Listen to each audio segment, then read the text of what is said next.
Is always good weather when friends get together. अर्थात जब भी दोस्त कभी मिल जाएं तो चाहे मौसम कभी कैसा ही हो लेकिन अच्छा ही होता है। अर्थात फ्रेंड्स को पता ही नहीं चलता कि बाहर मौसम कैसा है। आइए हम नई चीज सीखते हैं। मुझसे बहुत कहा गया है कि किसी पैराग्राफ की ट्रांसलेशन बनाइए, पैराग्राफ की ट्रांसलेशन बना करके सिखाइए। तो मैंने आज यही किया है, देखें आपको कैसी लगती है।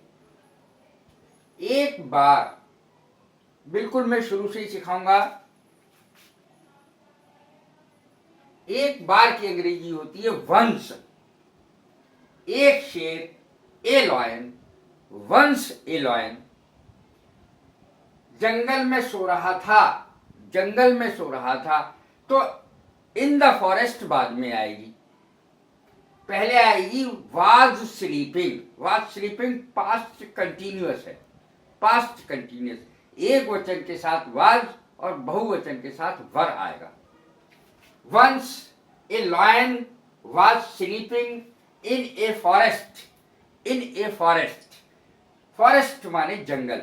जंगल की अंग्रेजी भी जंगल होती है। देखिए,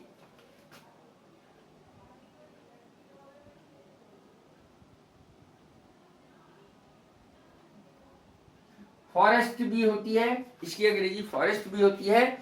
जंगल की अंग्रेजी जंगल भी होती है। Once a lion was sleeping in a forest. मैंने आपको बताया एक बार एक शेर जंगल में सो रहा था। एक छोटी सी स्टोरी लिए मैंने यहां पर, और थोड़ी सी इंटरेस्टिंग है, रुचिपूर्ण है। यहां तक आपकी समझ में आ गया होगा। Once a lion was sleeping in a jungle या फॉरेस्ट। एक चूहा वहां आया। अब ये है पास्ट इंडेफिनिट का। एक चूहा, चूहे को देख लें। रैट, रैट माने भी चूहा, माउस माने भी चूहा होता है। दो अंग्रेजी होती है चूहे की। चूहिया अंग्रेजी होती है माउस की, चूहिया, और रैट माने होता है चूहा। एक चूहा वहां आया। ए रैट केम देयर। एक चूहा वहां आया। ए रैट केम देयर। इस तरीके से ये पास्ट इंडेफिनिट में बनेगी, क्योंकि सेंटेंस ही पास्ट इंडेफिनिट का है। एक चूहा, ए रैट, वहां, देयर, आया, केम। ए रैट केम देयर, एक चूहा वहां आया। तो इस तरीके से हम जब सेंटेंस बनाएं तो ट्रांसलेशन करते समय विशेष बात जो ध्यान रखनी है वो टेंस की रखनी है। टेंस तो आपको आने ही चाहिए। और की अंग्रेजी एंड होती है। उसके ऊपर दौड़ने लगा, दौड़ने लगा। ऐसे सेंटेंसेस कैसे बनते हैं? दौड़ने लगता है, begins to run, begins to run. दौड़ने लगा, began to run. Begin first form है, शुरू करना, और रन दौड़ने की अंग्रेजी है, यानी टू रन। टू लगा दिया, इन्फिनेटिव हो गया। Began to run on him, उसके ऊपर। देखें, और उसके ऊपर दौड़ने लगा। And began to run on him, and began to run on him. किसके ऊपर? शेर के ऊपर। हिम किसके लिए आया? शेर के लिए। शेर जाग पड़ा, शेर जाग पड़ा। इसकी अंग्रेजी क्या बनेगी?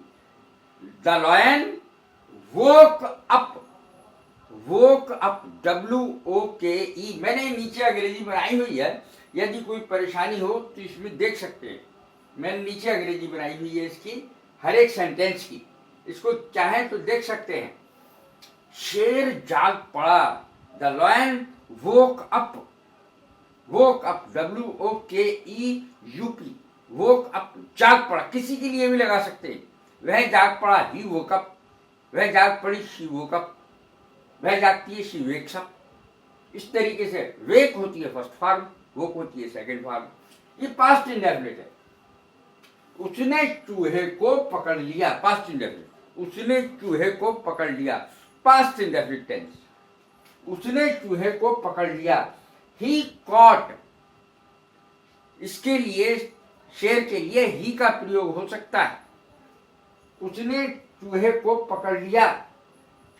ही कॉट, कॉट कैसे आएगी? कैच फर्स्ट फॉर्म में, कॉट सेकंड फॉर्म में, पकड़ा, CAUGHT,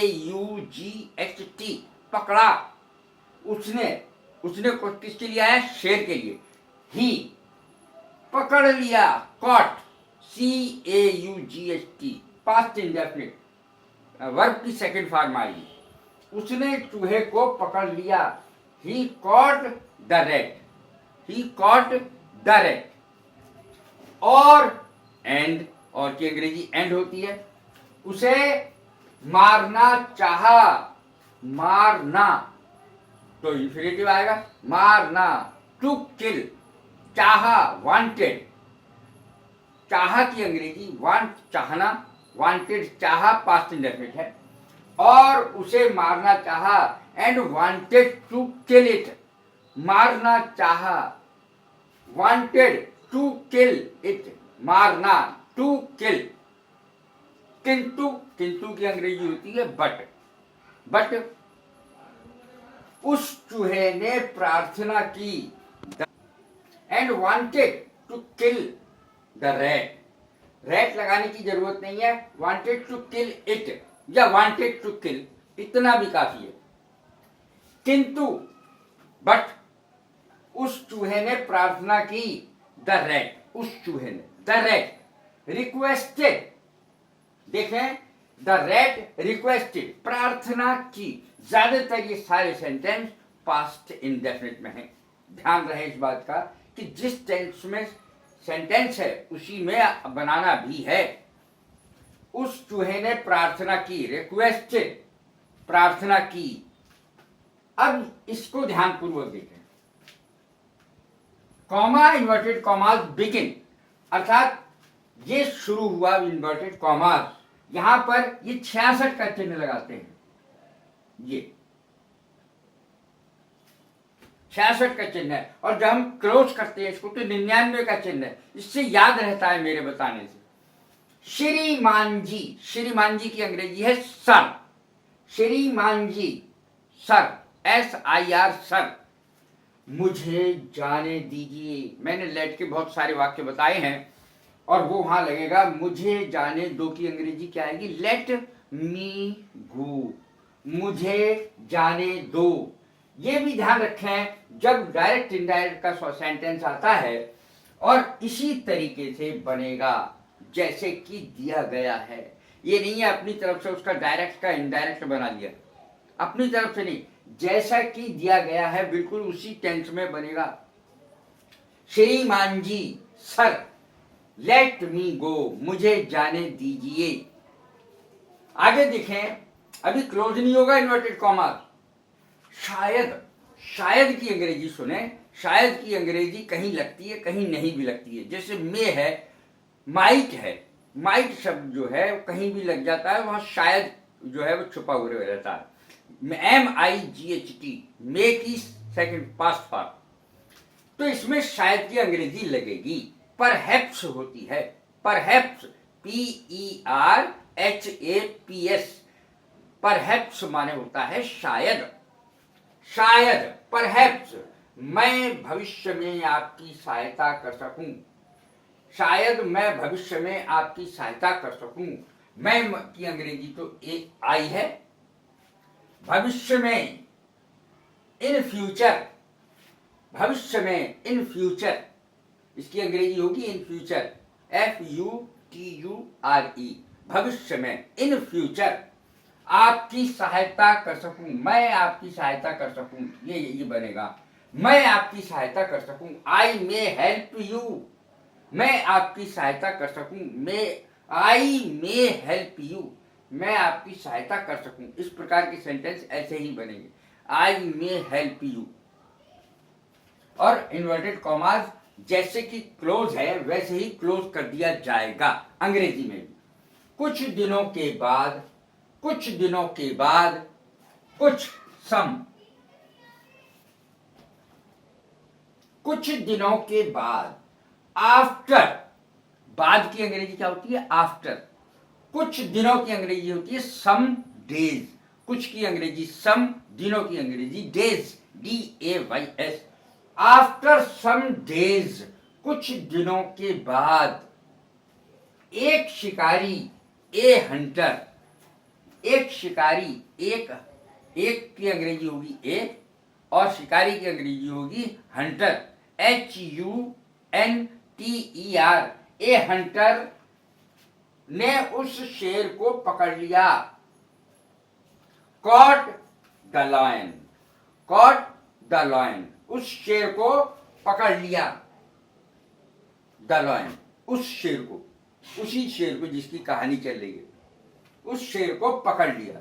तो एक बात और ध्यान रखें कि जब कोई चीज, जैसे किसी का नाम है मोहन है, अब मोहन के बारे में अगर बीच में दोबारा तिवारा मोहन का उल्लेख होता है तो मोहन की जगह प्रोनाउन का यूज कर सकते हैं। जैसे मोहन प्रॉपर नाउन है तो उसकी जगह प्रोनाउन का यूज कर सकते हैं, थर्ड पर्सनल प्रोनाउन, जैसे ही। आपकी सहायता कर सकूं, कुछ दिनों के बाद एक शिकारी ने उस शेर को पकड़ लिया। ए हंटर कॉट द लॉयन, तो लॉयन जिसका जिक्र चल रहा है वही लॉयन होगा, अलग से तो होगा नहीं। कॉट द लॉयन, जब शेर दहाड़ा, when the lion roar. Roar की स्पेलिंग सुने, ROAR।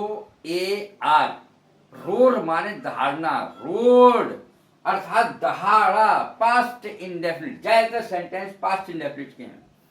जब की अंग्रेजी व्हेन, शेर की अंग्रेजी लॉयन, LION, लॉयन, दहाड़ा, roared, when the lion roared. तब की अंग्रेजी नहीं बनेगी, जब की अंग्रेजी बन गई तो तब की नहीं बनेगी। चूहे ने उसकी सहायता की, the rat helped him, the rat helped him, him लग रहा है, शेर की जरूरत ही नहीं। द रैट हेल्प्ड हिम, चूहे ने उसकी सहायता की। और एंड, ये देखिए उसकी सहायता की करने की अंग्रेजी होती है हेल्प। हेल्प वैसे होती है first form, HELP, helped second form आएगी। चूहे ने उसकी सहायता की, हेल्प्ड हिम, उसकी सहायता की। और एंड, उसको आजाद कर दिया, उसको की अंग्रेजी हिम बनेगी, आजाद कर दिया। मेड हिम फ्री, उसे आजाद कर दिया। एंड मेड हिम फ्री, किसको, हिम किसके लिए आया? शेर के लिए। And made him free, free माने आजाद, मेड कर दिया और उसको आजाद कर दिया, एंड मेड हिम फ्री। तो ये आपने मुझसे पैराग्राफ की अंग्रेजी पूछी थी कि कोई पैराग्राफ की ट्रांसलेशन बताइए कैसे बनती है, तो मैंने एक इंटरेस्टिंग थोड़ी सी छोटी सी स्टोरी ली और उसको बना दिया है। कैसी लगी ये मेरी पैराग्राफ की ट्रांसलेशन? शेयर करें, लाइक करें, सब्सक्राइब करें। God bless you, thank you very much.